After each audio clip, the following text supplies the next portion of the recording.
When this couple returned from honeymoon, they discovered a neighbor had ruined their dream home. Rebekah and Thomas Entwistle returned from their honeymoon, excited to get back to their dream home in the north of England. But when they got back in May 2018, things weren't quite as they had left them. While they were away, someone, believed to be a disgruntled neighbor, had made some upsetting modifications.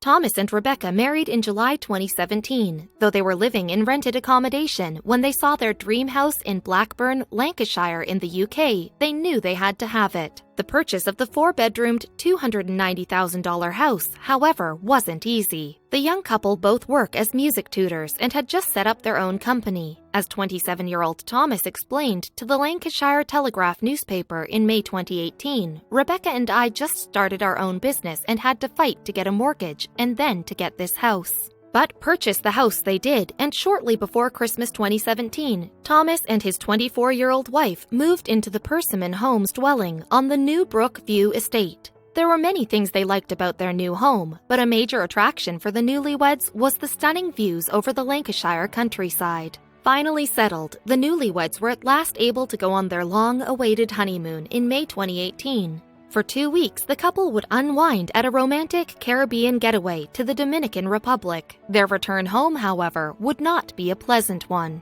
When Thomas and Rebekah arrived back at their new home, not everything was as they had left it. When they pulled up to the property, they saw a wooden fence had been constructed in front of the dwelling, mere feet from the front door. Needless to say, the couple were horrified. A 6-foot wooden barricade was standing tall in front of their home, just 2 feet from their front door, and a living room window. The fence obscured the stunning views that had compelled the couple to buy the home in the first place.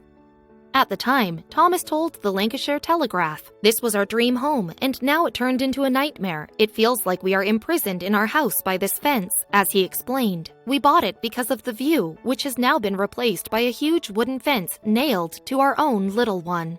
Thomas's wife didn't take the modification to their home environment well at all. As he described, "Rebekah is always in tears. She is in despair. There was no warning. The fence just appeared. So who put it there?" Well, it is believed the fence was constructed by a local farmer, apparently not happy with the property developers who had built homes in the area. So when Thomas and Rebekah returned from their romantic break, they found the barricade believed to have been erected by David Priest just feet from their front door. "We are being held hostage in a land dispute which has nothing to do with us," Thomas said at the time. "It is 2 feet from our front window and front door. It's like having the Berlin Wall in our front home." Indeed, the couple were baffled as to why they had been caught up in a dispute that had so little to do with them. In fact, the couple found the situation so upsetting that they ended up wondering why they wanted to move into the home at all. As Thomas explained to the Lancashire Telegraph, "No one mentioned this to us at all, and if we had any inkling of it, we would not have bought the house." And on top of their regrets over buying the property, the couple were conflicted as to whether or not they wanted to stay.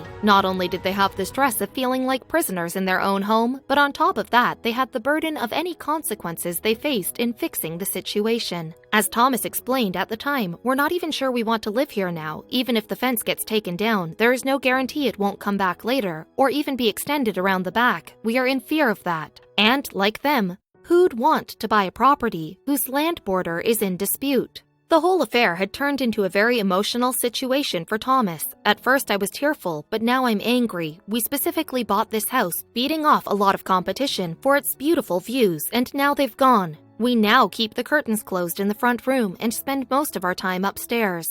And it seemed as though Rebekah had taken the situation even harder than her husband. As he described at the time, "Rebekah is too upset to be in the living room. We just want it sorted out quickly and permanently so we can enjoy our new home in peace." Persimmon Homes, the development company which built the Entwistles' home, was adamant it was not to blame. A spokesperson said in mid-May, "We are confident none of our development encroaches on land not legitimately within our ownership." The Persimmon Homes spokesperson continued, "We understand planning enforcement action is being taken against the neighboring landowner to address the fence, which has been erected illegally and in breach of planning regulations." The farmer's land agent merely acknowledged the dispute was ongoing. Meanwhile, local councillor Sylvia Little had labeled the situation outrageous, unfair, unnecessary, and unjust. However, there may now be a light at the end of the tunnel for the couple. At the end of May 2018, daily newspaper Metro reported that the fence had been pulled down by Persimmon Homes, doubtless much to the Entwistles' delight. Thomas told its reporter, "We are just so relieved," but added, "Our fear now is that it will be put back up again. We just hope that it is gone for good."